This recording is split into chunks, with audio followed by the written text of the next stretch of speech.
တော့ရှောက်ပြီးမစားနဲ့တဲ့အဖေနဲ့ပြောတဲ့စကားတွေဘခက်ကလေးလဲပြီးတော့မအိတ်သေးဘူးလားတဲ့အမေမြင်ကြီးတဲ့ချင်တိုင်း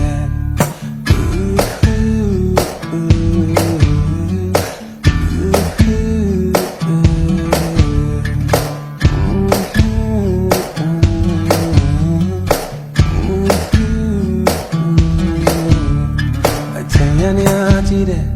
ရောက်ခဲ့ရဲ့လင်ခဲ့ကြမ်းပြီးစဉ်းစားတိုင်းငုံမိပါတယ်အိမ်ပြန်ဝင်ရခဲ့တော့အမေကြည့်တဲ့အချီကကျွန်တော်ဟာမှုတို့အရွယ်ကကလေးငယ်တော့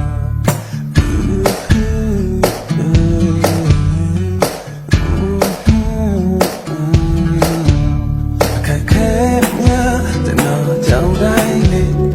အမြန်ပြန်ခြင်းနဲ့ဒီစေ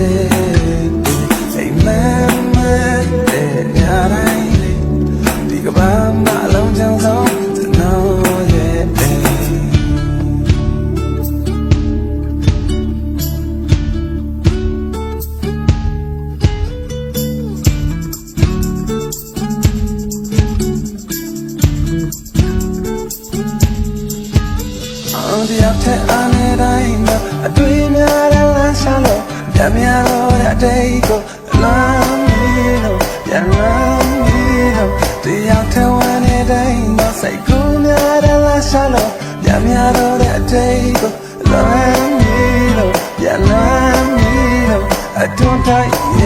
တဲ့လူသားကဘာအကြည့်မှာ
အားနဲ့တိုင်းတော့အတွေ့များတဲ့လမ်းရှာလို့ပြန်များတော့တဲ့အတိတ်ကိုလွမ်းပြီးလို့ပြန်လွမ်းပြီးလို့တရားထဝန်းတဲ့တိုင်းမှာစိတ်ကူးများတဲ့လမ်းရှာလို့ပြန်များတော့တဲ့အတိတ်ကိုလွမ်းပြီးလို့ပြန်လွမ်းပြီးလို့ငါဝမ်းနေလို့အတော့တိုင်းများတဲ့လူသားကဘာအကြည့်မှာ